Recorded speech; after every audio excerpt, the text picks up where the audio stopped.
Your toughest work is defining what your work is. He put it in broad terms. This is very specifically what he's talking about. What is the work embedded in that, and getting very clear about that. And I guarantee you, if you sat down and take at least a few of the things off your list and make these decisions, what's the project? Write it down. What's the action step? Write it down. You will feel exponentially more appropriately engaged with your world. Never seen an exception to that.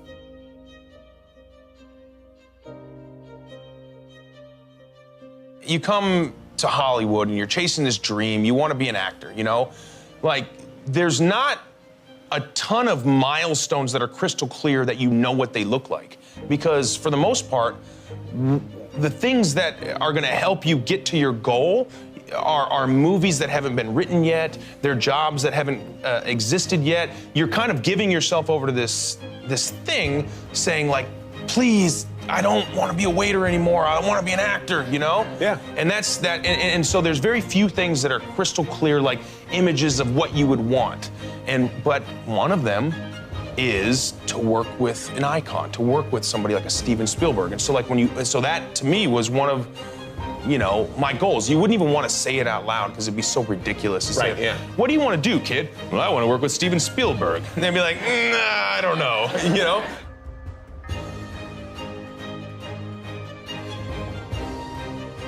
Just go with your gut, you know. There's a reason why you think the way you do and want to do the things you do, and you just can't let anybody tell you don't do it.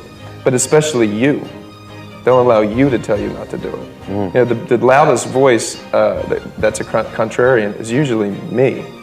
And you know, all these little moments of confirmation that that voice should just shut up allows you to just do what you're supposed to do while you're here.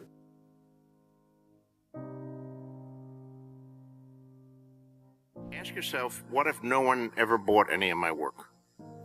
What if I'm never going to sell a book or publish a book or a short story?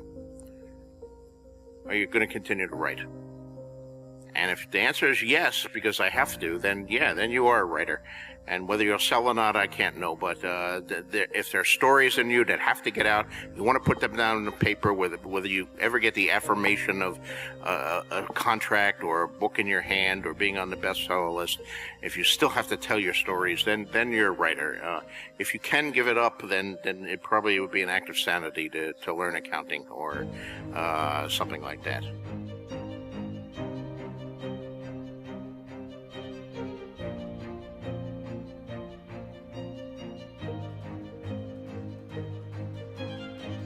Being on this planet, one of the first things people would say, if we were all dumped down here, let us say there were only 10 of us, and we were dropped into this planet already formed. One of the first things we would say, after a moment or two, would be, is everybody okay? Let's get something to eat. And that should be the first thing any society says. Is everybody okay? Let's get something to eat. And we don't, because we have this private property thing. Property rights over people's rights. And I just think that competition got the upper hand over cooperation. This species was successful. Because as part of the American experience? No, as part of the human species. The verge of failure that we're on is because two wonderful qualities that made us a successful species, cooperation and competition, are way out of balance. Now, competition is everything. Cooperation happens after a flood. Happens for a few days, everybody goes back to where they were before. Happened after hurricane. And we need to get that balance back. If we can get that balance back, there's hope.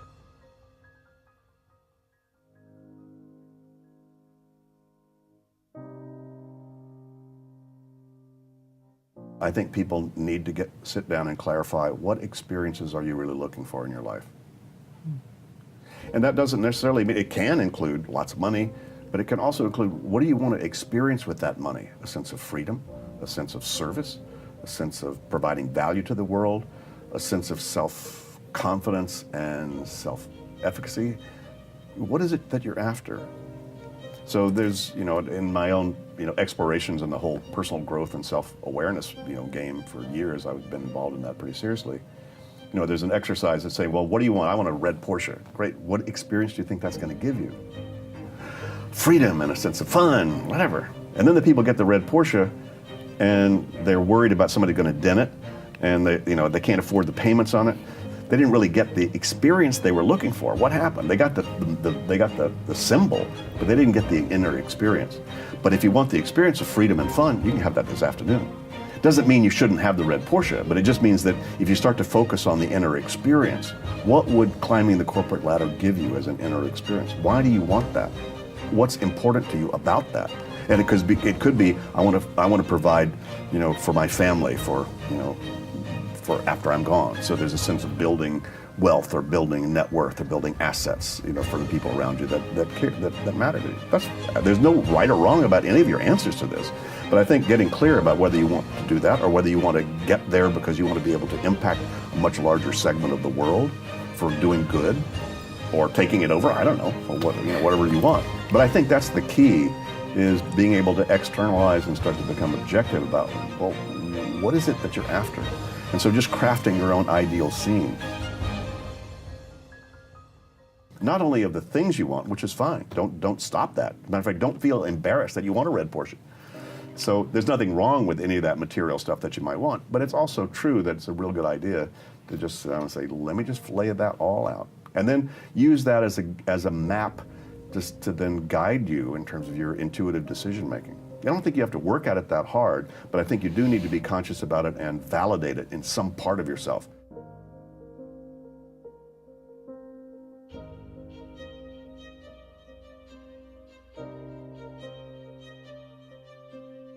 Don't take no for an answer. If it's not working well that night, it's not you, it's the audience. Blame it on the audience.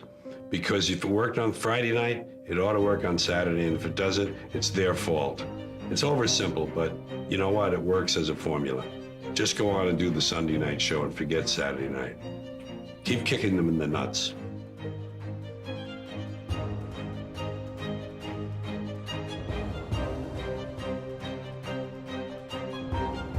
People have a hard time doing nothing. But we know now, in terms of brain science, that you need as much time to let your brain relax and be spontaneous and daydream in order to refresh its decision-making cognitive power. Because you only have a limit of that. And so if you're not napping, if you're not getting enough sleep, if you're not backing off and letting your mind just relax and wander, then you're sub-optimizing your cognitive abilities. So, yeah. Most people procrastinate, though, because they're afraid of stepping into something you don't feel like you can be successful at. So just the simple idea of deciding what's the very next action I need to take. Oftentimes, people's lists do not have next actions.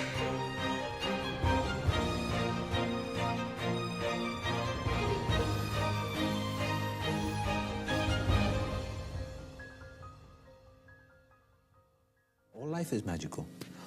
It is magic, you see, because we're the instruments, and all problems are technical.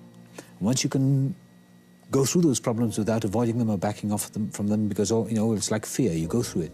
You go through the problem, confront it and go through it, then you have release. Stanislavski called it the plane of inspiration that takes off from the runway. The runway is the technique, the runway is the getting on with it, and the plane will take off. If on Tuesday night, however, it doesn't quite take off, it doesn't matter, you can't stop the plane and say, well, I'll go back because I don't feel it tonight. You get on with it technically, and then on Wednesday night, probably it's going to take off again, as long as you're relaxed. But it really is, it's kind of being on automatic pilot. And I think it comes after experience. I think it comes, and I think I feel in the happy state of mind now that I have 15 years or 20 years of experience behind me. And I think it's used well, and there's a lot of positive out of all the anguish and the pain and discomfort. And there've been good times, there've been negative times. But Olivier said once, when he was directing Colin Blakely in Juno and the Peacock, and I was in Juno and the Peacock, and he said, you have to find the middle man. And Blakely said, what do you mean? He said, find the middle man, that ease of playing a character. And Blakely said, I only have until next week. And he said, you won't do it next week. It'll take you the rest of your life. And it's really relaxing and letting go. The booster that puts one into outer orbit, the aggression, the arrogance and the ambition and all that, that's all very necessary. But there's a time when one has to let go. And I guess I'm in orbit. And all I have to do is rest assured that it's going to be okay and do what is required of me, Keep in practice, keep working. I'm going back to the theatre. I want to go back to the theatre. And I'm being kind to myself. That's all I can say, really. then the magic happens. Schofield is right, you get on with it. John Dexter told me in New York, he said, just get on with it, don't analyze, do it.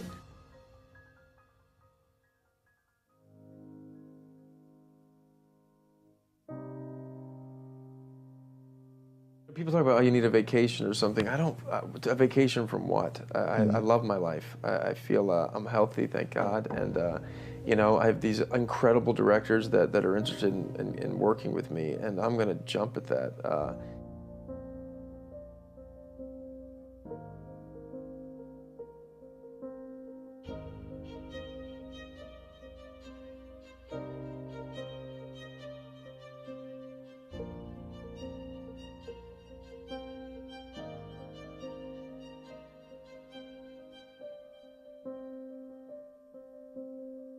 Actually, mess is cool. Actually, the most productive times I am is when I have the freedom to make a creative mess. You too. I need room to be crazy, to make some mistakes, to brainstorm, to be chaotic, go a little off the edge. That is going to be your most productive time, is when you have that kind of freedom to do that. However, folks, if you're already in a mess, you ain't got room to make one. If your kitchen's a mess, you don't have time or the energy to have a creative dinner for your friends. If your desk and your office are a mess, you don't have room and space to be, crazy about some new project and spread out and have brainstorm with ideas. If your email is backed up on you with 1,000 unprocessed emails and you got 3,000 other things going on in your head, you have no space to take advantage of discretionary time that may show up in terms of being creative, in terms of your energy. The results of that, if you're trying to use your psyche to manage that mess and you never get out of it, is you get the results of two things that are the critical elements of self and organizational productivity. You'll lose perspective. That is, you lose the ability to put your focus where you need it on exactly the thing you need it, at the horizon you need it. And or you may be experiencing the results of what happens when you lose control. That is, I now don't have stability and I don't have the freedom in my head to be able to put the appropriate attention and execute on it when I do. So those are the two key elements. Folks, you can't manage time. You don't mismanage 5 minutes and come up with 6. The only time that you think you need time management is when one or both of these two dynamics is suboptimal. Either things need to be more under control or more appropriately focused. If you map those two things together, what do you get? If you, on the bottom left here, where you got no control and no focus, ever been there? That's your basic victim experience. Driven by latest and loudest. For the most part, most of us are thrown there by our own overcommitments and creativity. We're just trying to come up for air. Now, if that part of you shows up that has high focus and perspective, but no control, now you're the mad scientist. Now you're the desperate artiste. Now you're the crazy maker with all kinds of crazy ideas and no constraints of what you're doing. You're nothing very well organized. Middle of the morning, you decide to go buy the new iPhone, but your IT department won't support it. On the other hand, you can get down in the weeds and say, oh, wait a minute, I need to get 10,000 things organized. I need to get all this cleaned up. And now you get into micromanagement. If you don't have appropriate focus, you can get down on those weeds and hung up in them like crazy. And you'll spend a lot of time, doing a lot of trying to get organized about things that may not be that important. Right? In the morning, your crazy maker said, get a new iPhone. In the afternoon, you spend 2 hours of what could be a strategic afternoon trying to set up the right ringtones. Here's what's true about all three of those, folks. You ain't ready for what's coming towards you. You will be suboptimal in terms of your ability to handle the surprises, and they're coming. Good, bad, or indifferent, they're coming, trust me. And you want to be optimally available for those things when they come to you.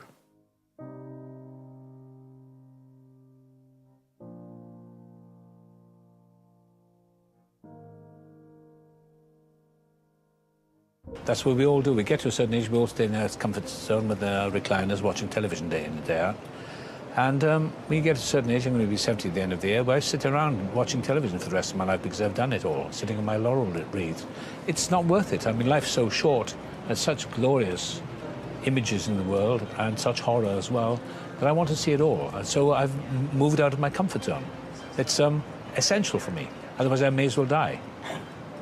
So I've done it. I've broken every rule in the book, and not out of malice or any telling anyone that I'll show you. I did it to show myself. I've shown myself. I looked in the mirror, I thought, I'll show you one day. And I've done something completely new. I wrote the music, and I feel limitless.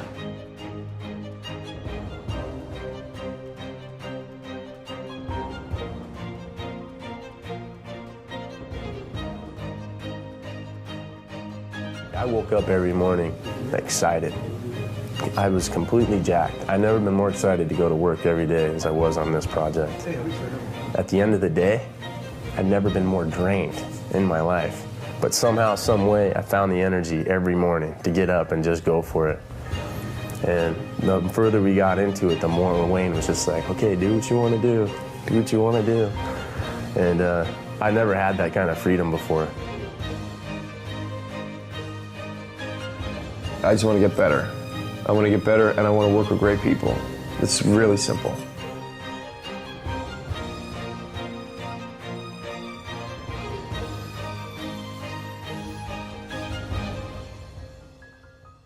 I don't want to be pushed. I think I push myself. So I have a pretty strong engine of wanting to grow. So.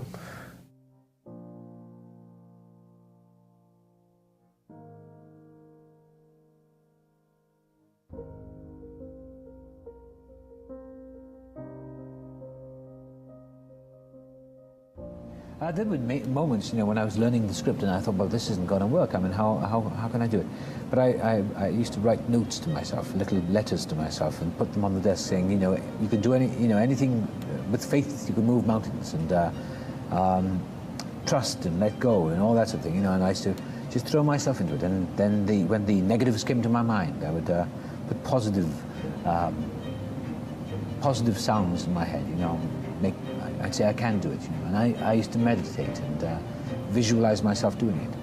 And I used to visualize myself on like a kind of, try and visualize myself doing those sort of fanning cards and spinning them, and gradually, surprising the power of mind, what happens, your muscles begin to respond. It's like anything really, if you're playing the piano or driving a car, it comes through relaxation.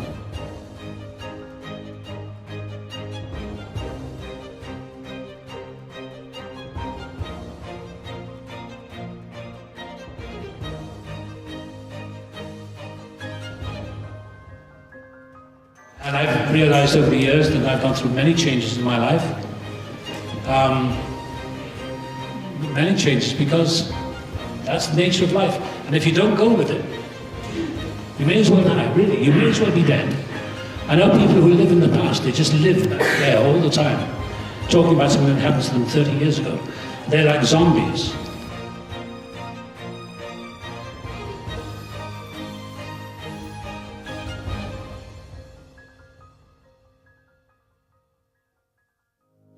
I suppose we compensate for our lives, for our lacks, if we choose to. Because I felt so lacking as a child and in my adolescent years and early adult years. I, through anger, or resentment, or drive, or ambition, or whatever, I found my way somehow. I don't actually believe I did it totally on my own. I believe in some power of life that is in us. I'm a fatalist. I believe in destiny. I believe that if we relax and let go enough, and actually do believe that our lives are none of our business, and open up, then extraordinary things begin to happen. I suppose you're calling them, talking about spiritual surrender of some sort. When we try to, my agent many years ago, I had an agent once, a very nice chap, but he said, we've got to plan your career. That sent me running out the door. You can't plan your life. No. I wouldn't care for that. You make certain choices and you go along, and you chart the rapids and the rocks and the shallows and the depths and so on and so forth. Right. But you can't really control your destiny. You can't really control things. You just have to let go and follow it. Do as much as I can without driving myself insane, because there's a negative side of perfectionism. In my nature anyway, I can only speak for myself. There's a negative flaw, and there's a very dangerous trap, and I think one of the biggest killers is ego. And when it's the negative side of perfectionism, when one starts playing God, and I mean literally, there is a killer, there is a lethal part of one's own ego. I don't know if I believe in anything, I'm a deity, but I believe whatever that thing is that we talk about for centuries. I think it's just within us. I mean, things have remarkable things have happened in my life by just wishing or asking for something, for a bit of help here. And I don't believe, I'm an agnostic, I guess. Is there any way you can help me or whatever? And there's something inside us that will respond, I believe. I really believe that. We have to make our lives, because life is tough. We have to believe in the power of life.